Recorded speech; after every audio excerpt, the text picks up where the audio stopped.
হে জগতবাসী, আজ আমি শামীম আলী চিশতি আপনাদের সামনে একটি আলোচনা নিয়ে আসলাম।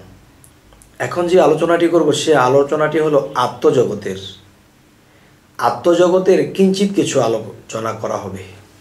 আত্মজগতের কিঞ্চিত কিছু আলোচনা করা হবে। সেই আলোচনাটি হলো যে এই পৃথিবীতে মানুষ কোন জিনিসটাকে বেশি ভয় পায়। সেই জিনিসটা হলো মৃত্যু।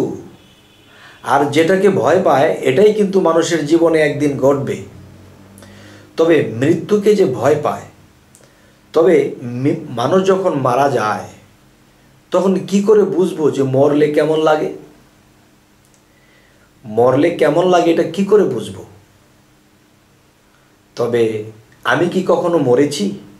যদি আমি মরতাম আবার জীবিত হতাম তাহলে আমি বলতাম যে মরলে এমন লাগে, কিন্তু এটা বলার মতো অবস্থা নেই। তবে আমি মরলে কেমন লাগে, মানুষের কি হাল অবস্থা হয়, তার কি অবস্থা হয়, সেটা আমি কিঞ্চিত তুলে ধরবো ইনশাল্লাহ। যে আমাদের মধ্যে একজন নবী ছিলেন ইউনুস নবী। একদিন তিনি একটি জায়গায় বসে আছেন, তখন দেখতেছে আজরাইল আলাইসাল্লাম যাইতেছে। তখন তিনি আজরাইল আলাইসাল্লামকে বললেন, হে বন্ধু, কেমন আছো? ভালো।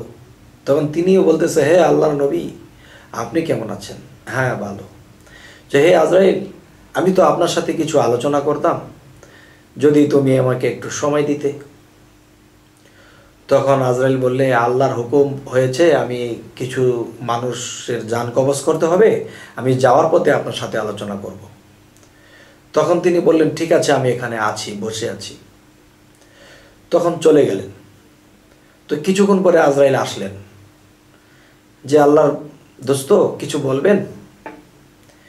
তখন তিনি আলোচনা করতে করতে এক পর্যায়ে বলতেছে যে আপনি যে মানুষের মৃত্যু দেন, রুহু কবজ করেন, তো একজন মানুষ মৃত্যু হলে তার কেমন লাগে? যে মৃত্যুবরণ করে সেই একমাত্র বুঝে। আজরাইল বলতেছে, কই, আমি যার রুহু কবজ করি তার কেমন লাগে সেই জানে, আমি তো জানি না। তো বলতেছে যে আপনি যদি কিছু মনে না করেন আমি একটা ছোট কথা বলবো, কথাটি রাখবেন? তখন বলতেছে, হ্যাঁ বলেন। তখন বলতেছে যে আমি এই মুহূর্তে চাইতেছি আমার রুহুটা বের করবেন, বের করে আবার আমাকে ফেরত দিয়ে দিবেন। তখন আজরাইল বলতেছে, না না না না, হে আল্লাহর নবী, আল্লাহর হুকুম নেই, আমি এটা পারবো না। বলতেছে, হে আল্লাহর নবী, এটা আমার পক্ষে সম্ভব নয়, কেননা আল্লাহ হুকুম করেননি, আমার ভুল হয়ে যাবে, অপরাধ হয়ে যাবে। তখন বলতেছে, হে আজরাইল, আমি আপনাকে বন্ধু বলে ডাকলাম, আর আপনি আমাকে কথা বলছেন। আমাকে তো আর আপনি মৃত্যু দিয়ে রুহ নিয়ে চলে যাবেন না, আমার রুহ তো আমাকে ফিরিয়ে দিচ্ছেন, কিন্তু এই সময়টুকুতে আমি দেখব যে মানুষ মৃত্যুবরণ করলে কেমন লাগে, এটা জানার জন্যে আমি এটা করতেছি। তখন আজরাইল ভাবলো, ঠিক আছে, আমি তো আর নিয়ে যাবো না আপনাকে, আচ্ছা ঠিক আছে। তখন তিনি খুব আরামের সাথে তার রুহটা কবজ করলেন। রুহু কবজ করার পরে আবার রুহটি ফেরত দিয়ে দিলেন। তখন তিনি আবার বেঁচে গেলেন। তখন বলতেছে যে আপনাকে আমি এত মহব্বত করে, হে আজরাইল, আপনাকে বন্ধু বলে ডেকেছি, আমাকে এত কষ্ট করে মৃত্যু দিলেন? হাই, কি বলেন? আমি তো পৃথিবীর মানুষকে, আমি অনেক পাপি তাপি আছে তাদেরকে আমি একটা ডলা দিয়ে নিয়ে এসে পড়ি, কিন্তু আপনাকে আমি এমনভাবে জানটা কবজ করেছি যে একটা শিশু যখন মায়ের বুকে দুধ খায়, তখন দুধ খাওয়া অবস্থায় যেমন সে আস্তে করে দুধ খেতে খেতে ঘুমিয়ে পড়ে, ওখান থেকে মুখ ছুটে আসে, ঠিক এমন করে রুহুটাকে আস্তে করে এনেছি। জানেন আমার কেমন কষ্ট লেগেছে, কেমন কষ্ট লেগেছে? তখন বলতেছে যে একটা ঝুলন্ত খাসি চামড়া আলাদা করে ফেললে যেরকম কষ্ট, ঠিক এরকম কষ্ট পেয়েছি। তখন আজরাইল বুঝলেন যে হায় হায়, আমি কত পাপি তাপিকে আমি এক টান দিয়ে, এক ঠেলা দিয়ে নিয়ে আসে পড়ি, আপনাকে এত আরামের সাথে এনেছি, এরকম লেগেছে।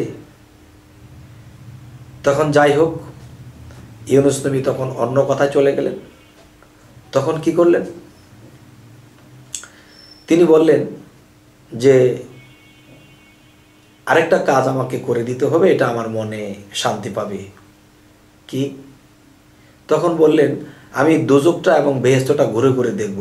কয়, না না না না, আল্লাহর হুকুম নেই, আমি এটা পারবো না।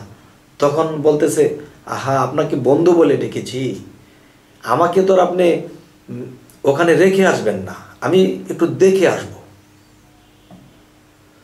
তো আজরাইল বলল, চলেন।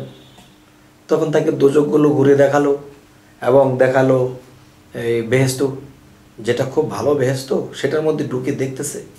দেখার পরে তিনি যখন বেশ কিছু দেখলেন, তখন আজরাইল বলতেছে, চলেন, হে আল্লাহর নবী, চলেন। হ্যাঁ হ্যাঁ, চলেন।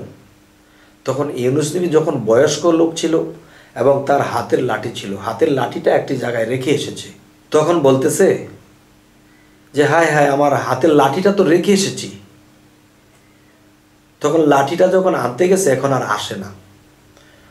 তখন নবীজিকে ডাকতেছে, হে আল্লাহর নবী, আসেন আসেন।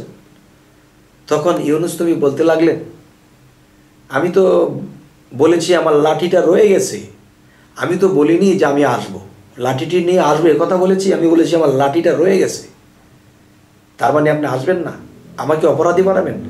তখন নবীজি বললেন, হে আজরাইল, আপনি অপরাধী হবেন কেন? যে আপনি পৃথিবীতে মৃত্যুবরণ করবেন, কবরে শোবেন, এরপরে আপনি হাসর হবেন, এরপরে আপনার বেহেশত হবে, আপনি এখন থাকাটা এটা ঠিক না। তখন বলতেছে, হে আজরাইল, মানুষের জীবনে মৃত্যু কয়বার? আজরাইল বলতেছে, একবার। তো আমি তো মরেছি, মৃত্যুর স্বাদ গ্রহণ করেছি, আমি তো মরেই জান্নাতে এসেছি। তখন আজরাইল বলতেছে, এটা কি বলেন, আমি আল্লাহকে কি জবাব দেব? তখন বলতেছে, আল্লাহ তো বলেছে যে মানুষের মৃত্যু একদিন হবেই, আর সেটা তো হয়েছেই। এখন দুনিয়াতে গেলে আমাকে আরেকবার মৃত্যু দেবেন, এটা তো আপনার অপরাধ হবে, আইন লঙ্ঘন হবে। তার চেয়ে আমি জান্নাতে থেকে যাই। হে জগতবাসী, যাক, আজকের এই আলোচনাটি করার এটাই উদ্দেশ্য যে এই পৃথিবীতে মানুষ মারা যায়, কিন্তু কোন স্তরের লোকটা কিরকম কষ্ট পায় এটা কি জানেন? কেউ কি বলতে পারে? তখন আজকে বুঝতে পারলাম যে অনেক আরামের সাথে যখন তার রুহ কবজ করেছিলেন, তখন তার খাসিটাকে যখন ছিঁড়ে ফেলে, চামড়া আলাদা করে ফেলে, তখন এরকম কষ্ট লেগেছে। তবে উলিয়াদের মৃত্যু কি এভাবে হবে? না বাবা, আল্লাহ উলিয়াদেরকে কি বলেছেন? যে আমার বন্ধুদের যেন কষ্ট না হয়, তারা চিন্তিত হবে না। তাহলে যারা চিন্তিত হবে না, কষ্ট না হয়, তাহলে এরকম খাসির মতো টান্দা ছিঁড়ে ফেললে তো কষ্ট হবেই। তবে উলিয়াদের জন্য আল্লাহ একটা ব্যবস্থা রেখেছে, যাদেরকে আল্লাহ বন্ধু বলে ডেকেছে। হে জগতবাসী, আজরাইল একজন আল্লাহর আউলিয়ার কাছে তার শরীরে স্পর্শ করতে যাবে না, কারণ সে আকাশ পাতাল নিয়ে অনেক বড়। এখন এত বড় একটা ব্যক্তি যদি ছোট একটা মশাকে যদি যত আরাম করেই ধরুক, মশা কিন্তু কষ্ট হবে। যেমন আপনি একটু লক্ষ্য করুন, যারা আমার এই ভিডিওটি দেখতেছেন, যে আপনি একটা মশাকে যত আরামের সাথেই ধরবেন, এর কিন্তু কষ্ট হবে। তো আল্লাহ যদি আকাশ পাতাল নিয়ে হয়, আর যদি সে ওরকমভাবে আমাকে হালকার উপরেও ধরে, তবু আমি কষ্ট পাবো। তখন আল্লাহ কি বলেছে? আমার বন্ধুদের যেন কষ্ট না হয়। তখন যারা এই পৃথিবীতে সাধনা করেছে, যারা এই পৃথিবীতে আল্লাহর সাথে সম্পর্ক করেছে, যাদেরকে আল্লাহ বন্ধু বলে ডেকেছে, হে জগতবাসী, আজকের এই কথাগুলো যদি কেউ একটু খেয়াল করে শোনেন, অবশ্যই আমাদের মন ভালো হয়ে যাবে, আমরা নিশ্চিন্ত হয়ে যাব। আল্লাহর আমল করলে, সাধনা করলে আমরা এরকম স্তরে চলে যাব। তখন সেই ধরনের মানুষের মৃত্যু বা রুহ কবজ কীভাবে করবে? তখন আজরাইল দূর থেকে এসে তার হাত উঁচু করবে। হাত উঁচু যখন করবে, তখন সে আউলিয়া যখন দেখতে পাবে যে আজরাইল হাত উঁচু করেছে, তার হাতের মধ্যে একটি লেখা থাকবে আল্লাহর নাম।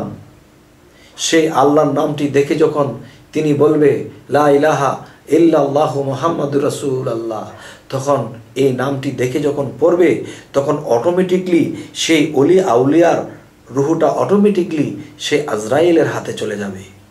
তখন কি হবে? আপনি যখন চলে যায়, তখন কিন্তু আর কষ্ট নাহি পায়। আর তখনই কষ্ট পায় যখন আজরাইল কাউকে ধরতে আসে এবং ধরে ডলার চটে নিয়ে যায়।